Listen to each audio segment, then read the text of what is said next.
Il était une fois une belle histoire qui s'est passée il y a si longtemps qu'il faut vite la raconter avant que tout le monde ne l'oublie. Cela se passait en Chine, à l'époque où régnait un empereur très puissant. L'empereur Pingchu, puisque tel était son nom, était un homme très vieux et très sage, respecté de tous.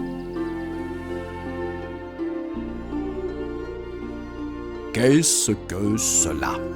J'apprends par un livre venu de l'autre bout du monde qu'il y a dans mon empire un oiseau que je ne connais pas. Un oiseau dont le chant dépasse en beauté mon jardin et mon palais. J'exige qu'on m'amène ce rossignol ce soir et qu'il chante pour moi, après le souper.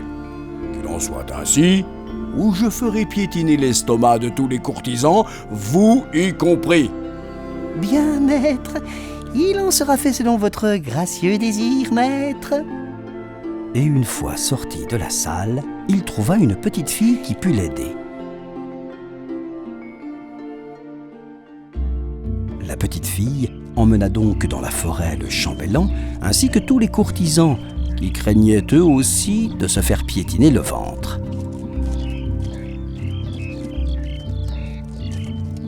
Soudain, un sanglier se mit à grogner. On entend l'oiseau. Oh, quelle forte voix il a pour un si petit animal. Oh, c'est incroyable. Mais non, c'est le grognement d'un sanglier. Et si vous ne marchez pas plus vite, il risque de vous attaquer. Un peu plus loin, alors qu'il longeait des marais, des grenouilles dérangées par le bruit se mirent à coasser.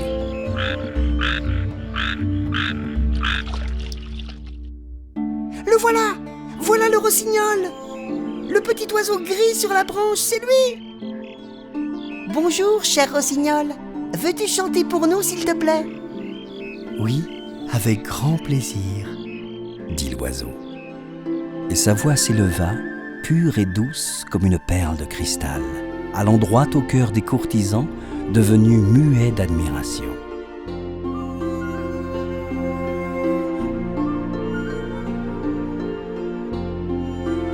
Lorsqu'il eut fini, le chambellan Chang prit la parole très sérieusement. Mon cher rossignol, l'empereur vous fait l'immense honneur de vous inviter au palais ce soir. Il veut vous entendre chanter. C'est que je n'ai pas l'habitude d'être enfermé dans un palais, aussi grand soit-il. Je préfère chanter au milieu de la forêt, en toute liberté. Cependant, comme le chambellan insistait, le petit oiseau accepta l'invitation pour faire plaisir à l'empereur. Le soir venu, toute la cour se retrouva dans la plus belle salle du palais. L'empereur prit place sur son trône et le rossignol vint se poser à côté de lui sur un perchoir en or. L'empereur fit taire le murmure de la foule d'un regard sévère et inclina aimablement la tête vers l'oiseau pour lui faire signe de chanter. Et l'oiseau chanta.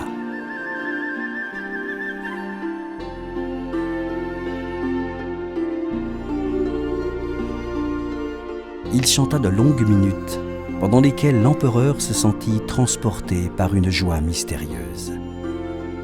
La voix de l'oiseau ouvrait son cœur et le réchauffait, lui rappelait les rêves qu'il avait oubliés, les gens qu'il avait aimés.